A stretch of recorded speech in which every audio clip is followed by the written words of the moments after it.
I want to start this podcast with a riddle. Get ready to rack your brain, put on your thinking cap. Okay, it's not going to be that hard, but a quick look at this episode title should give you some sort of hint. Are you ready? Here goes the riddle. I cannot move, but I can be in 6 places at once. I cannot drive, but I can crash. I can join the sea or be shot into space. What am I? I'm going to give you a few seconds to think about the answer. So, what can be in 6 places at once when it can't walk anywhere? What can be in a car crash when it can't even drive? And how can something immobile be part of the sea or even get to space? I've got the answer for you. Are you ready?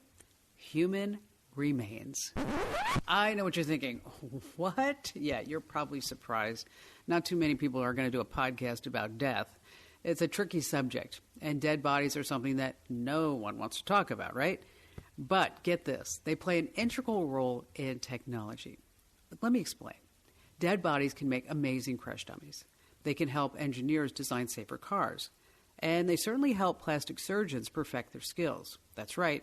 If you donate your body to science, your head's likely to go straight to a medical school. So if you've ever had a nose job or any other type of plastic surgery, it's likely that your surgeon perfected his or her skills on a donated head. It might be shocking, but let me get to the big picture. Basically, there are so many ways you can use your body after you're gone. Of course, we said you can donate your body to science. You can be an organ donor. But did you know that you can turn your body into fireworks? That's right, it sounds wild. But let me tell you about Heavenly Stars. It's a company that puts cremation ashes into fireworks. You can celebrate a loved one by shooting streamers or sparklers into the night sky. It's a spectacular, sparkly, technicolor send-off. Talk about going out with a bang. And speaking of stars, I've got to tell you about a company that promises to shoot your remains into space. Here, check it out. The Celestis Earthrise Memorial Service launches a symbolic portion of cremated remains to outer space on board a powerful rocket and gently returns the precious cargo to Earth, creating a memorial keepsake unlike any other. Now that's fascinating. But if you'd like to help the environment, you could also join the Great Barrier Reef. Seriously, let me tell you about another company, Eternal Reefs. These people put human remains into an environmentally safe cement mixture. I know what you're thinking. Those words don't really go together. Cement, environmentally safe, what's going on? Coral reefs? All right. Basically, this company sculpts your ashes into artificial reef formations. Imagine a cluster of vivid, colorful, beautiful coral. You're then placed into the ocean, and it's a great way to help the environment long after you're gone. And that's only the tip of the iceberg. Before we move on, I've got to tell you something else. Did you know that you could also become a diamond? A Swiss company will put cremated remains into an intense machine. Basically, it recreates the natural environment that diamonds come from. Some time passes and voila, your remains are now a shining diamond.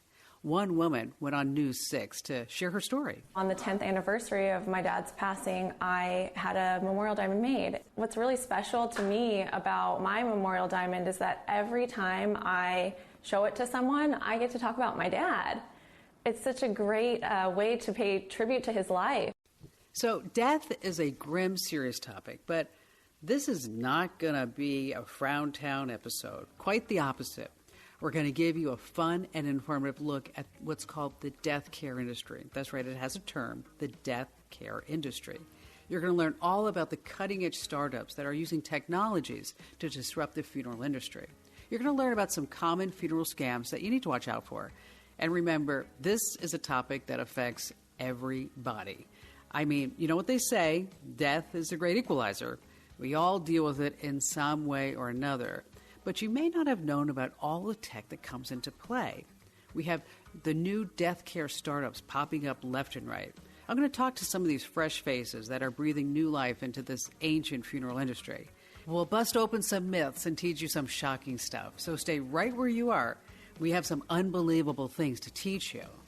But before we leave, how about a little death joke? Okay, the husband and wife are having marriage trouble. The husband is often unfaithful. One day, the wife died an early death, and she arrives at heaven's gate, and she's met by a past loved one. It was her grandmother. And then she says, grandmother, what must I do to get through heaven's gate? The grandmother says to her granddaughter, oh, it's so easy, honey. All you have to do is spell one word. And then she says, grandmother, what is it? And the grandmother says, it's easy, honey. Just spell the word love. After many years and multiple affairs and wives later, the husband dies, and he arrives at heaven's gate, met by a past loved one. It was his first wife. And he says, oh, honey, it's so nice to see you. What must I do to get through heaven's gate? And his wife, who died earlier, says, well, husband, you must spell just one word. And the husband says, oh, dear, what is the word that I need to spell? And she says, Czechoslovakia. All right, stay right where you are. We'll be right back.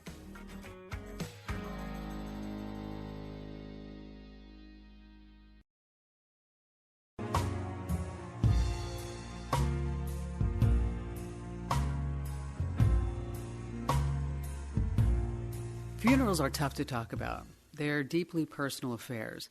Most of them are glum, solemn events, and they should be. If you crack a smile, sometimes people will scowl at you. Instead, people are sad, they're remorse, they're crying, and for all good reasons. The pain of losing a loved one is so very difficult. It may be universal, but it's also truly very personal. And then there's another side of funerals we don't often talk about, and that's the business side. Let me throw a few shocking numbers your way. According to PBS, the funeral industry rakes in about $20 billion a year. Wow. And let me tell you about pet funerals. That's a completely different beast. The Hustle reports that the pet funeral industry makes around, okay, are you ready for this one? $100 million in profits per year. Now, those are some big numbers we're talking about. And now, more than ever, we've got more fingers in the pie. Do you remember how I mentioned some funeral-oriented tech startups? Well, we're seeing a ton of new companies that want to help you preserve your body or celebrate your loved ones. They are reinvigorating the funeral industry, offering alternatives to the typical solemn funerals that we're all used to going to. I'd like to welcome Christina Andriola to the podcast. She's the founder of New Narratives, an event management company specifically for modern memorials. Now, over the past 3 years, she's seen a lot of change in the funeral industry. She has a lot of insider knowledge to share. So, Christina, let's start here. Tell me the story about how you started your company. Right. So I actually came from an event management point of view. So I was in the Vancouver events industry for about, give or take 10 years. So you spent a decade planning fun events over in Vancouver. Tell me more about how you made the switch. What made you focus on funerals specifically? I had a loss in my family, and I was the one working, the family point person to work with the funeral director to help my aunt while she was making arrangements for my uncle. And I recognized that there was a need for an event planner or an event company that really focused on helping families who needed some extra support for celebration of life events. That's why I love entrepreneurs like you. I mean, you saw a need in the industry, and then you stepped up to fill the void. So tell me more about exactly what you do. So just like you would have a wedding planner for a wedding or like a corporate planner for a conference or something like that, it's who's really out there doing this for families who've just lost somebody? If you want to have a celebration of life, who do you call?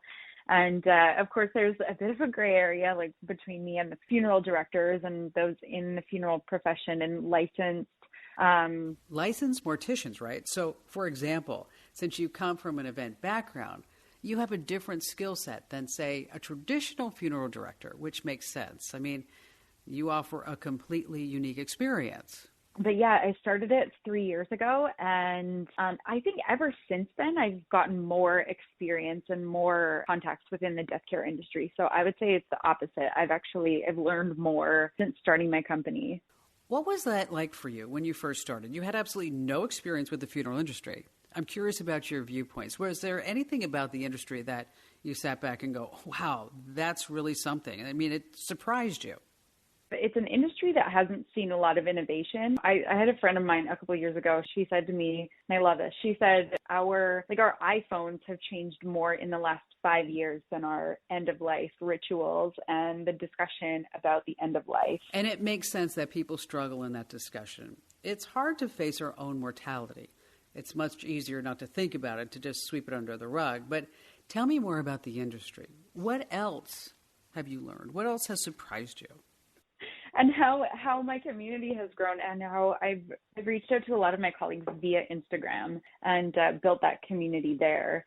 And just the number of people, like independent professionals, and there's lots of memorial websites out there, and there's lots of people speaking on grief and grieving. And as that becomes more out in the air, more open and more openly talked about, it's neat to see how people are embracing social platforms, and therefore the industry gets less of the reputation that it belongs to the old crotchety, the man in the dusty coat, Really? I wouldn't expect Instagram to be a hub for death care professionals. Tell me more about that. I've reached out to a lot of my colleagues via Instagram and built that community there. The number of people, like independent professionals, and there's lots of memorial websites out there, and there's lots of people speaking on grief and grieving, and that becomes more out in the air, more open and more openly talked about. Yeah, now it may sound surprising, but social media can really help people deal with grief. So head over to Facebook and you can find support groups. You can connect with strangers who have also gone through loss,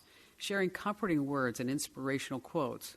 Over on YouTube, I found videos on grief counseling and the science of loss. NBC News had some great insight on grief. When we're grieving a profound loss, we often say we're heartbroken, but it might be more accurate to call it brain broken, given the role the brain plays in grief. As your brain adjusts to the loss of someone you love, you might feel numb, depressed, or foggy. But moving through the stages of grief is natural and healthy. It helps you process your loss and begin to move forward over time. And your funeral experience can impact the way you move forward from a loss. I mean, a disastrous funeral can prolong your pain, whereas a good, positive experience might hopefully ease your grief.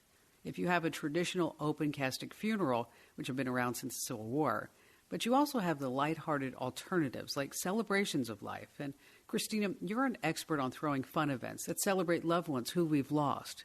Tell me more about what makes your company stand out. Say, let's compare new narratives to the typical funeral service. How is your work so unique?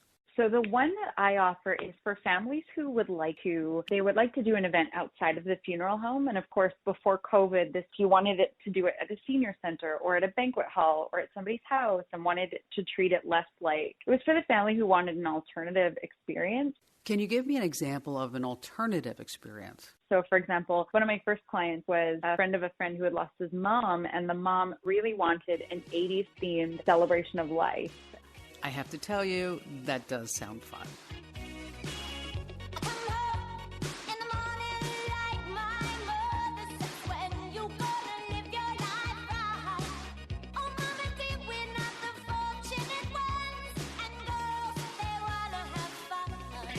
I'm imagining it now, some poppy 80s song playing in the background, a bunch of folks in colorful clothes, probably some neon shirts and tiger prints. Of course, they've got teased hair, and who can forget those leg warmers? Okay, maybe throw in a little sparkling disco ball. Gosh, this sounds like a far cry from any typical funeral that I've attended. She was very adamant about it, and so we picked a particular venue that was very popular in the 80s, and it was a really nice tribute to her. Like, of course, there were speeches and some people were crying, but then again, there was a band, and there was $600 of takeout pizza that we ordered at 11 o'clock at night, and an open bar, and it was lovely. Like, it was just a different experience. I bet. But of course, we can't throw those big celebrations nowadays. I mean, we do have social distancing to deal with. Now, what I'm finding is the way that I'm putting a spin on things is to really make the tech much more accessible for families. So make this experience, like really you can bring this experience to anybody. So you're taking advantage of Zoom calls to throw virtual memorials. Let's talk a little bit about that. So say I'm about to attend one of your virtual events. What can I expect? Walk me through it. Okay, excellent. So it's like being on a big Zoom call, but the families beforehand will figure out a schedule, And everybody who attends, of course, is given an invitation where you just have to click a link and then you get immediate access to the Zoom meeting. And then you have someone in the background who's us, just managing all the technical things, and whoever is attending to just click that link and be entered into the room and be able to see everyone who's there. That's a huge load off of their mind. Your clients don't have to worry about the tech side because you're taking care of it. So it sounds pretty easy so far. I mean, you click a link, you join a group video, you chat, and then what? It's one speaker at a time, and we just move the camera from speaker to speaker to speaker. Sometimes we'll play a video. So if you've been on a call where someone has screen shared, this is what we would do for slideshows and do rituals. Like everybody goes into gallery view and we do a candle lighting or a group toast or something like that. But we work with the families to really curate an event that doesn't have to, even though it's virtual, it doesn't have to feel like a plan B. Like it can still be as meaningful and as connected as an in-person event would be. That's a really good point. A virtual memorial is not a plan B. It's a new, unique event all on its own. What do you guys think of this? Have any of you attended a virtual memorial? Reach out to me and share your story on social media. I'd love to hear from you. Now, as far as me, I haven't been to one yet, but I did have a friend who recently passed away last week after a 2.5-year battle with cancer. She was only 32 years old, and she leaves behind a great husband and a 4-year-old and a 3-year-old. And right now, everybody's planning her virtual memorial. And it will be a fun Earl. That's exactly what Ashley wanted it. She didn't say, I didn't want a funeral, I want a fun Earl. So I imagine that her family's going to be putting something pretty spectacular together. All right, later on, Christina's going to tell us more shocking ways that COVID's impacted the death care industry. I'm also going to share some common funeral scams you've got to watch out for. And did you know that there's a casket monopoly in the U.S.? Yeah, but I'm most excited to share the story of Recompost with you. It's a revolutionary company. Okay, let me explain. There are tons of tech companies shaking up the funeral industry. One had to go to the government to get its plan approved. That's Recompost. This company uses natural techniques to break down bodies into nutrient-rich soil. I'm going to speak with an expert about the science, the tech, and the surprising legal battle that stood in the company's way. As we're going to learn, it's not easy going green. You're going to get the full scoop once we get back. So stay tuned. We've got a lot more coming your way that you don't want to miss.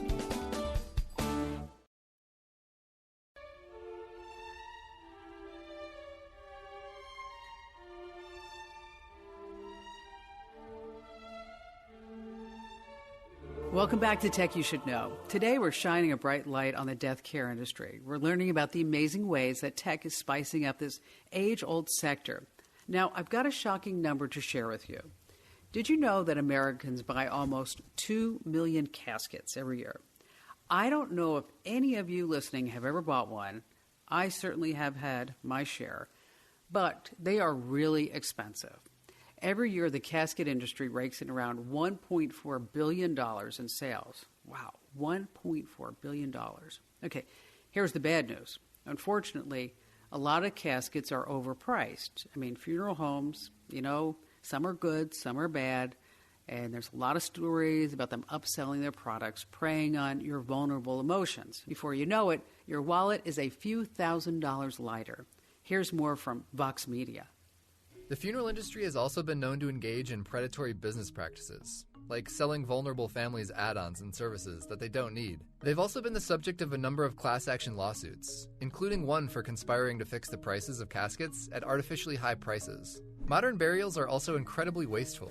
So put a pin in that wasteful part. We're going to give you more details on that later. I want to give you an action plan. Basically, funeral scams are such a big problem. Even the FBI is concerned. Its official website has a bunch of great advice. But first, do your research before you commit to buying a casket. You can find some cheap deals online. Yes, just want to tell you that you can even buy a casket at Costco.com. You don't have to buy the caskets in front of you at the funeral home. Don't forget, you have options. And remember this, do not let yourself be pressured into buying additional services. The FBI advises you to bring a friend along to temper your emotions. A clear-headed companion can help you save a lot of money. Also, what's your plan for after you're gone? Do you know what you want to do with your body? Get your plans down in writing now and share your wishes with the people closest to you.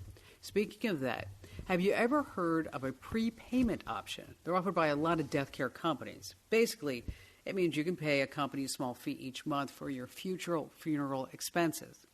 The FBI tells you to do a ton of research before making that commitment. And finally, did you know that embalming isn't necessary for cremations? Oftentimes, funeral homes, they don't tell you this. There's a good reason. It's expensive. They make money. Embalming can cost anywhere from $500 to $1,000. But what is it exactly? Here's a clip from True TV. Embalming is the least respectful thing you can do to a body. First, the jaw is wired shut. The eyes are sealed with glue. Then, the internal organs are punctured and drained through a hole in the abdomen. After that, they pump the arteries full of formaldehyde and stuff the internal cavities full of cotton. So basically, you have to have your guard up when you're making funeral arrangements. Often, funeral workers will encourage you to take a bunch of expensive steps that aren't even necessary. So think of it this way. To a funeral home, every service you buy puts more money in their pockets. So what if you don't really need the extra add-ons? The FBI advises you to do your research, keep a clear head, and stand up to buying pressures. Hopefully, this advice will help you if you're ever dealing with a potential funeral. It's a little upsetting to realize that these precautions are even necessary, but I'm all about giving you knowledge for your future. You never know what can happen. Speaking of which, let me tell you about some cool death care companies out there. Did you know that there are free services that help establish your end-of-life wishes? Check out Cake and Lantern. These people help you pick your designated decision maker. That's the person who decides what happens with your body, how your funeral is held, and so on. Cake and Lantern will also help you decide how your belongings will be passed out. So you can also choose your final tweet if you wanted to. Now that we've spoken about such a serious issue, let's pivot to something much more cheerful. Christina, you've been teaching us some fascinating stuff about tech in the death care industry. We've been learning all about virtual memorials, and you just started doing them after COVID. Was it hard making that switch from throwing in-person events to going 100% online?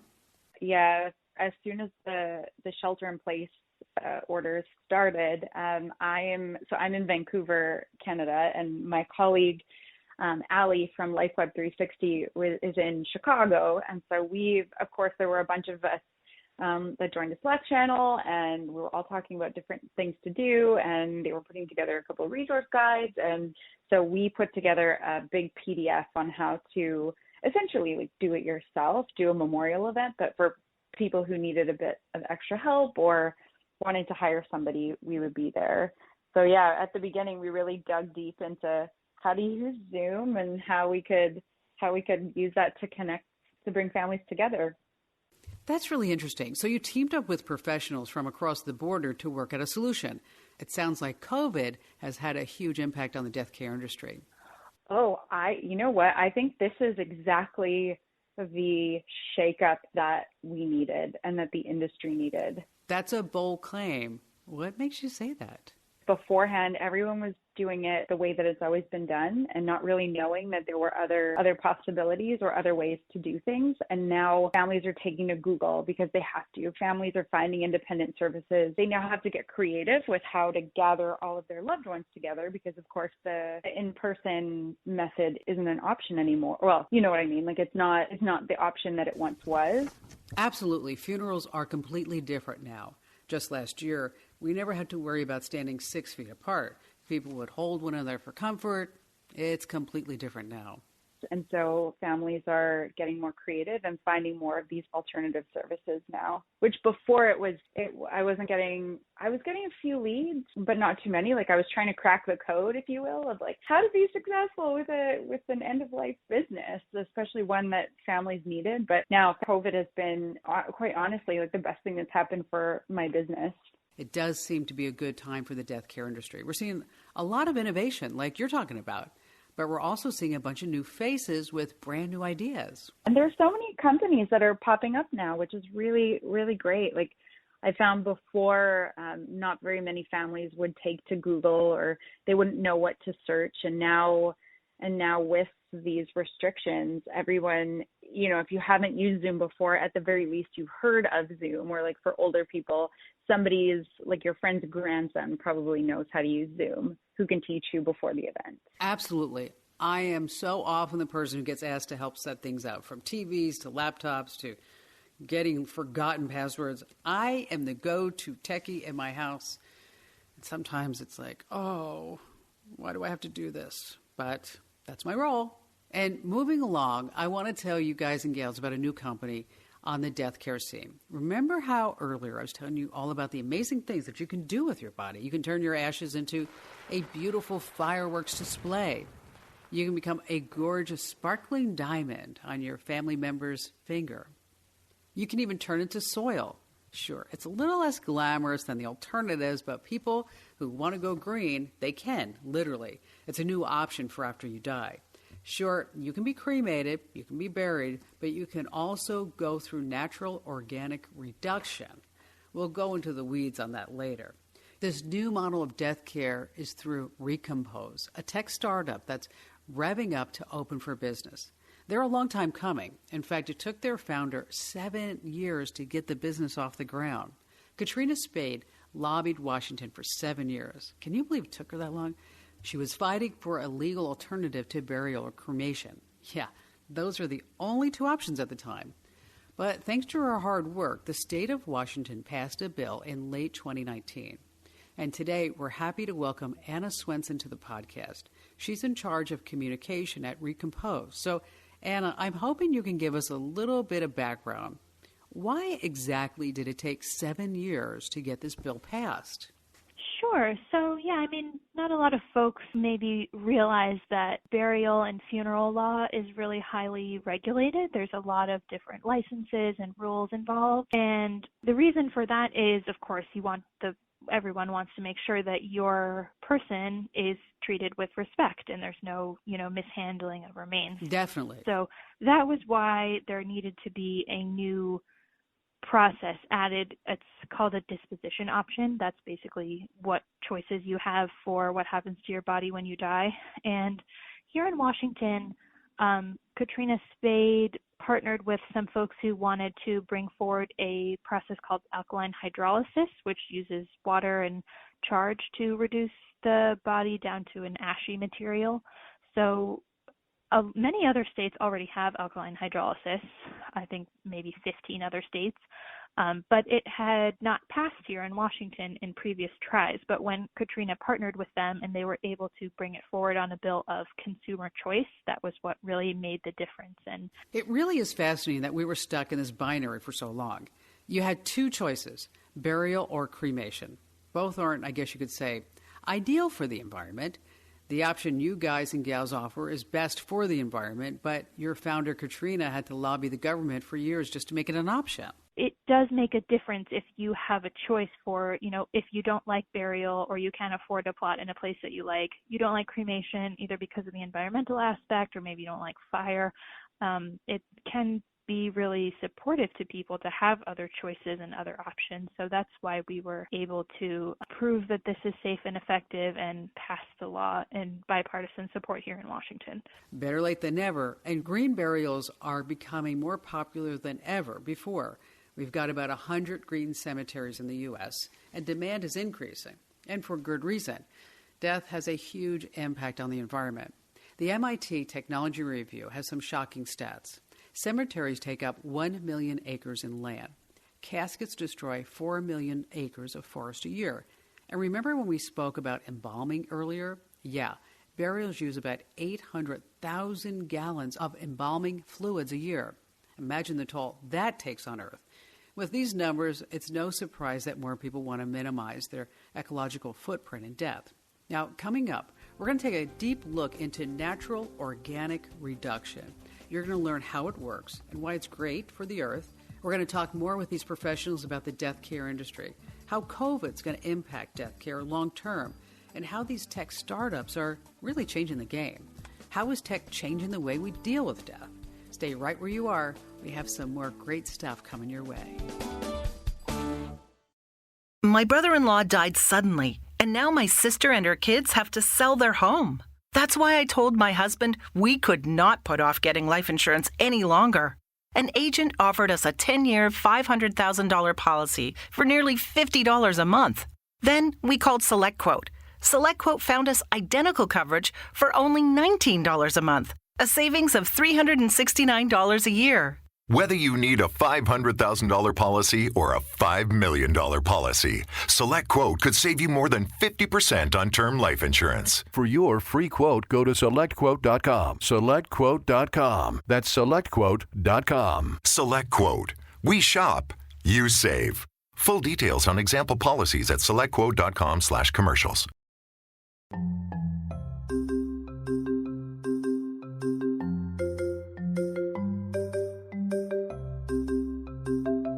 I hope you're not going to Frowntown in this podcast, because I really just want to open your eyes to the fascinating corners of the death care industry.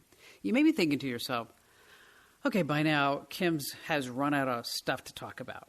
Well, think again. I want to tell you about the amazing mushroom bodysuit. This is an all-black cotton suit infused with mushroom spores that helps your body decompose. This way, your body's nutrients help feed the plants. Now, compare this to your typical burial. If you've been embalmed, your body's releasing chemicals into the earth, none of which are really all that beneficial.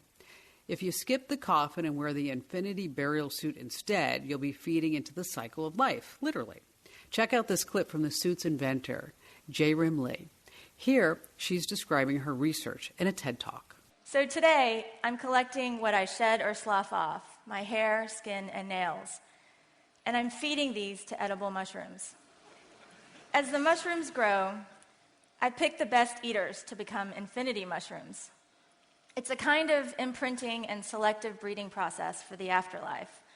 So when I die, the infinity mushrooms will recognize my body and be able to eat it. All right, so for some of you, this may be really, really out there. Just a little. I realize this is not the kind of relationship we usually aspire to have with our food. We want to eat, not be eaten by our food, right?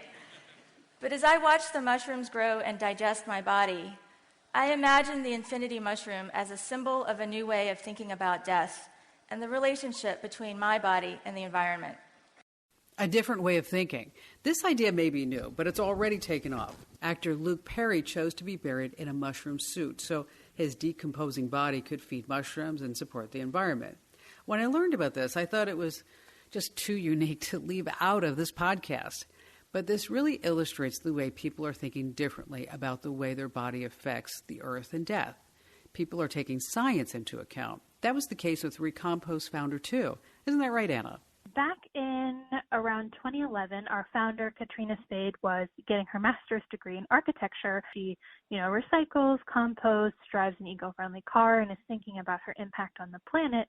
And she started to realize that the options for her death weren't really, at the time, in alignment with those values. So she was looking for alternatives to death care that was a little friendlier to the planet, and she had a friend call her and say, farmers have been composting livestock for many decades. It's well-established soil science.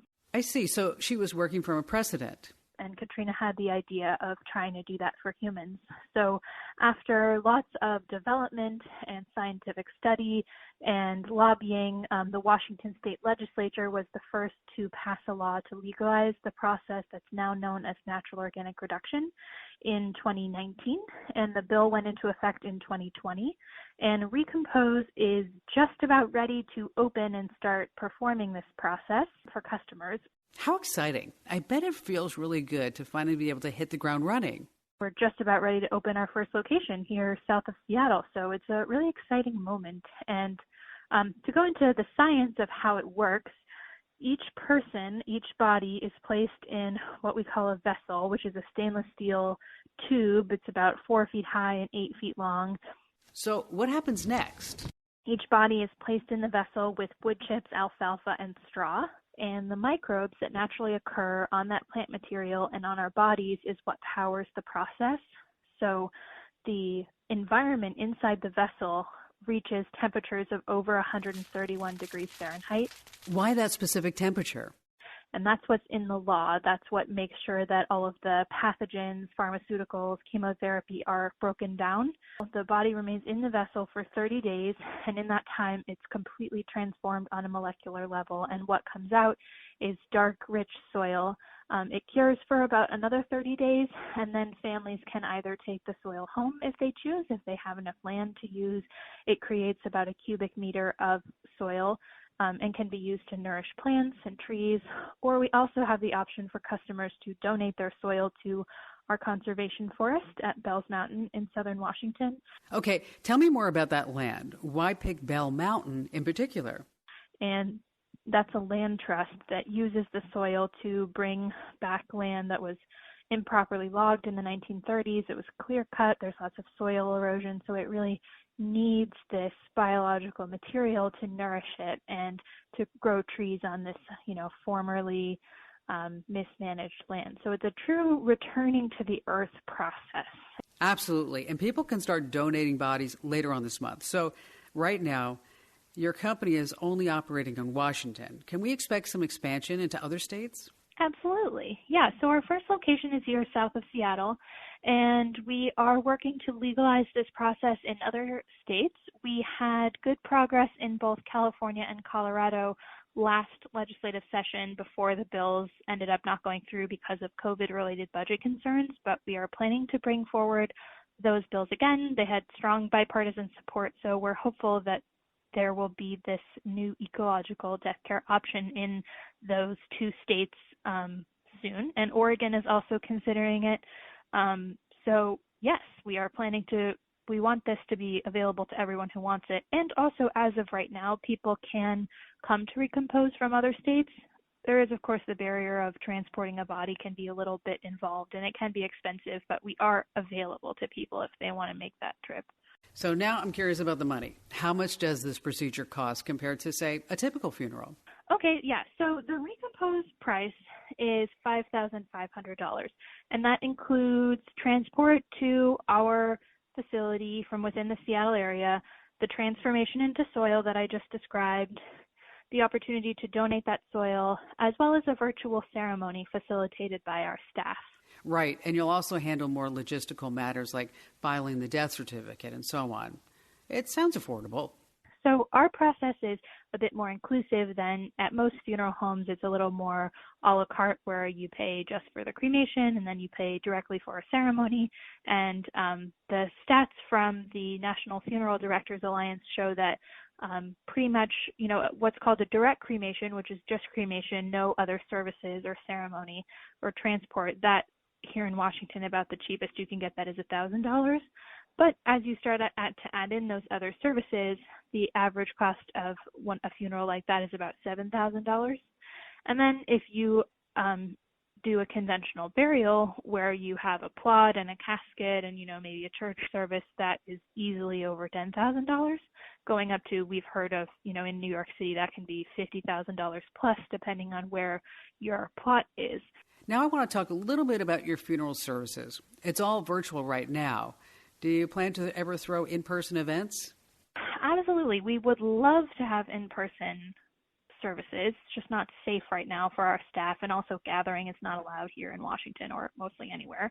So right now we're starting with virtual ceremonies, which are facilitated by our funeral director, Morgan. And, she really does, we have a recompose approach to the service that is built on the carbon cycle and the idea of returning to the earth. And it can also be personalized, just like any other funeral or service could be to the person. If there's certain pictures that they like, if there's certain people that they want to have speak. And also a unique part of our ceremony is there's what we call a laying in process. So Morgan will walk the family through as she places their person inside the vessel, so they can give a true send off to them as they reach that other part of their function on earth. It sounds like a really tender moment. I'd love to ask you more questions, but this podcast would go on for another hour. So before I let you go, you told our producer that your mom's been a Commando fan for quite a while. I'd love to give her a shout out before we wrap up. Thank you so much to Gigi Swenson for being a longtime Kim Commando fan. Yay, Gigi. I really appreciate your support. And Anna, thanks so much for coming on the show and telling us all about Recompose. Sure. Thanks for the interest. You're very welcome. So what'd you think of this podcast? I know it was really a different one, wasn't it? We talked about some truly groundbreaking stuff. And if you'll pardon the pun, of course. But before we wrap up, I'd like to go over some of the biggest takeaways from today. It can be tough to get over our natural disdain for dead bodies. It's easy to think of them as gross. But they played quite a role in scientific breakthroughs. They've worked as test dummies, helping us to create safer cars. They are tools that can help surgeons perfect their skills, and they play a surprisingly big role in breakthrough technology. So maybe this disruption of the funeral industry is overdue. These new tech startups have a potential to really change death care forever. You've got more options now than ever before. You can choose to be cremated, to be embalmed, to be buried in your cotton spore suit to feed the mushrooms. Your family members can even turn your cremated ashes into a tattoo to remember you by. Death is difficult. Loss is so very painful. But we don't have to cringe at the thought of our own mortality. No one lives forever, and it's good to put contingency plans in place. And so thank goodness we have a lot more options thanks to technology. And that's why I love my job so much, because tech is always changing. We may be mortal, but you know it lasts forever. Ideas, innovation, the amazing progression we make that leads to amazing inventions for future generations. Who knows what we'll see in the future? Maybe mushroom infinity suits will be commonplace. Maybe we'll see new inventions so wacky we can never imagine it. Either way, I am so grateful to have had you along my ride, and I hope it opened up your eyes to the death care industry. Maybe it gave you a new perspective on death. Either way, I'd love to hear from you on social media. If you enjoyed this podcast, please leave us a great 5-star review wherever you get your podcasts, and be sure to subscribe so that this way you never miss a podcast. And thank you so much for listening and for following us. Thanks to Mike James and Cassidy Taylor for their wonderful work producing and editing these podcasts. They make every podcast possible. And of course, thanks goes to Serena O'Sullivan for all of her research, her writing, and her interviewing help. If you enjoyed this episode, be sure to share it with your family members and friends. And if you want even more high-quality content, check out my other podcast, as well as my national radio show. You can get a free 30-day trial over at getkim.com. And you also have exclusive access to the Commando community. We're a safe digital lifestyle community. And there you can make friends, ask questions, and get answers to your tech dilemmas. You can stay informed, and you have exclusive access to my show, The Kim Commando Show. Have a great rest of the day. This is Kim Commando, signing out.